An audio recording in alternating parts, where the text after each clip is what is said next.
नमस्कार दोस्तों, स्वागत है आप सबका आपका अपना चैनल राजनीतिक संग्राम में। इस वक्त की सबसे बड़ी खबर में आपको बता दें कि अमित शाह के बंगाल दौरे से पहले टीएमसी में भगदड़, विधायक हो या पदाधिकारी छोड़ रहे ममता का साथ। अब इस मुस्लिम नेता ने दिया इस्तीफा। दूसरी बड़ी खबर आ रही है कि केजरीवाल ने कहा 2500 करोड़ का घोटाला दिल्ली के इतिहास का सबसे बड़ा घोटाला है। तीसरी बड़ी खबर आ रही है, सिर झुकाकर हाथ जोड़कर पीएम मोदी का किसानों को एमएसपी पर भरोसा, विपक्ष को आंकड़े के साथ दिया जवाब। लेकिन उससे पहले अगर आपने अभी तक हमारे इस चैनल को सब्सक्राइब नहीं किया है तो लाल बटन दबाकर इसे सब्सक्राइब करें और घंटी बजाना ना भूले। अगर आपको लगता है कि पश्चिम बंगाल चुनाव में बीजेपी को भारी बहुमत से जीत मिलनी चाहिए तो कमेंट कर जरूर बताएं। रुक करते हैं पहली बड़ी खबर की तरफ, जहां पश्चिम बंगाल में विधानसभा के चुनाव की तारीख ऐलान भले ही नहीं हुआ हो, लेकिन सियासी गतिविधि से साफ पता चल रहा है कि चुनाव बिगुल बच चुका है। केंद्रीय गृह मंत्री अमित शाह कल अपने 2 दिवसीय बंगाल दौरे पर पहुंचने वाले हैं। उससे पहले ममता बनर्जी की पार्टी तृणमूल कांग्रेस में इस्तीफे की झड़ी लग चुकी है। विधायक हो या पार्टी पदाधिकारी लगातार ममता का साथ छोड़ रहे हैं। अब तृणमूल कांग्रेस के नेता कबीर उल इस्लाम ने पार्टी के अल्पसंख्यक सेल के महासचिव पद से इस्तीफा दिया है। आपको बता दें कि इससे पहले कई विधायक टीएमसी से अपना राह अलग कर चुके हैं। कभी ममता बनर्जी के खास रहे शुभेंदु अधिकारी के पार्टी छोड़ने का जख्म भरा भी नहीं था कि गुरुवार को टीएमसी को 2 और झटका मिला। गुरुवार को पार्टी के प्रभावशाली नेता शुभेंदु अधिकारी ने पार्टी छोड़ी तो विधायक जितेंद्र तिवारी ने भी टीएमसी से इस्तीफा दे दिया। पार्टी को संकट में देख मुख्यमंत्री ममता बनर्जी हरकत में आ गई और उन्होंने आज आपातकाल बैठक बुलाई। पश्चिम बंगाल की मुख्यमंत्री और तृणमूल कांग्रेस की प्रमुख ममता बनर्जी ने आज पार्टी की इमरजेंसी मीटिंग बुलाई है। माना जा रहा है कि शुभेंदु अधिकारी और जितेंद्र तिवारी के इस्तीफे के बाद बंगाल समेत पूरे देश में जो माहौल है उस पर पार्टी मंथन करेगी और आगे की रणनीति तैयार करेगी। हालांकि टीएमसी के सूत्रों का कहना है कि यह कोई आपात बैठक नहीं है, बल्कि यह पार्टी के नियमित बैठक का ही एक हिस्सा है। उन्होंने कहा कि हर शुक्रवार पार्टी के अध्यक्ष टीएमसी नेताओं से बातचीत करते हैं। रुख करते हैं दूसरी खबर की तरफ। दिल्ली विधानसभा के विशेष सत्र के दूसरे दिन शुक्रवार को सत्तारूढ़ आम आदमी पार्टी के विधायक ने भाजपा शासित उत्तर दिल्ली नगर निगम पर 2500 करोड़ रुपए के घोटाले का आरोप लगाते हुए इस कथित घोटाले की सीबीआई जांच की मांग की। आपने कहा कि एनसीडी भाजपा के भ्रष्टाचार का अड्डा बन चुका है। इस दौरान आप विधायक सौरभ भारद्वाज ने 2500 करोड़ के घोटाले की सीबीआई जांच की मांग वाले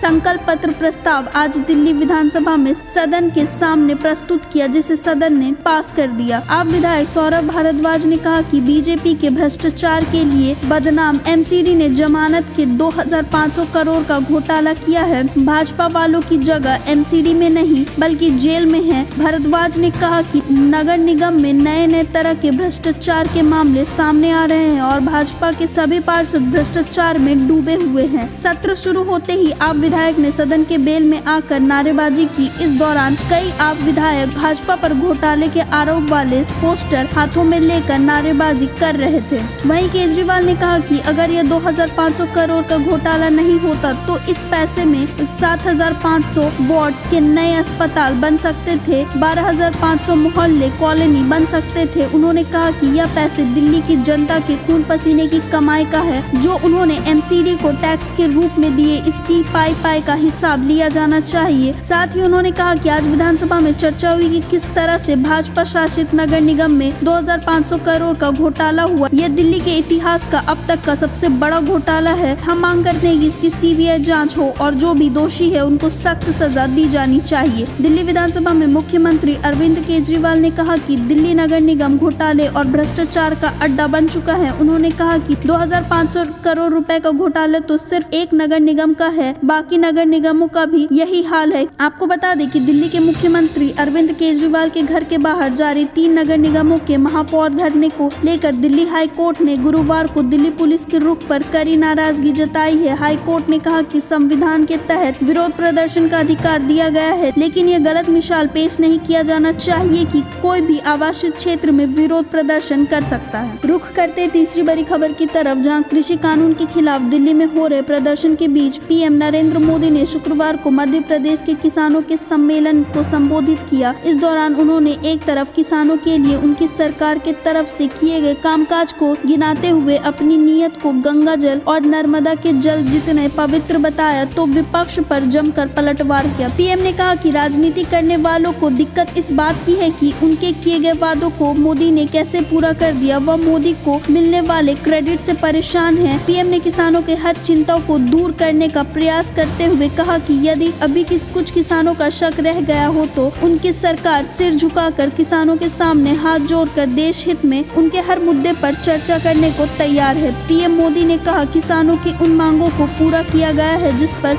वर्षों से सिर्फ मंथन किए जा रहे थे। किसानों के लिए जो कानून बनाए गए हैं ये रातों रात नहीं बनाए गए हैं। पिछले 20-22 सालों से देश की हर सरकार ने इस पर व्यापक चर्चा की है। सभी संगठनों ने विमर्श किया है। देश के किसान, वैज्ञानिक, अर्थशास्त्री कृषि क्षेत्र की सुधार की मांग करते आ रहे हैं। किसानों को उनसे सवाल पूछना चाहिए कि जो पहले अपने घोषणा पत्र में ये वादे करते थे, वोट बटोरते थे, लेकिन उन वादों को पूरा नहीं किया क्योंकि उनकी प्राथमिकता किसान नहीं था। मोदी ने किसी राजनीतिक दल का नाम लिए बिना कहा कि आज यदि सभी राजनीतिक दलों के घोषणा पत्र देखे जाए तो आज जो भी सुधार हुआ है उनसे अलग नहीं है। वे जिन बातों का वादा करते थे उन्हें ही पूरा किया गया है। उन्हें तकलीफ इस बात से नहीं कि कृषि सुधार क्यों हो गया, उन्हें तकलीफ इस बात से है कि मोदी ने यह काम कैसे किया, मोदी को कैसे क्रेडिट मिल जाएगा। मैं हाथ जोड़कर कहूँगा कि क्रेडिट आप ले लो लेकिन किसानों को बरगलाना छोड़ दीजिए। धन्यवाद। आप देख रहे थे आपका अपना चैनल राजनैतिक।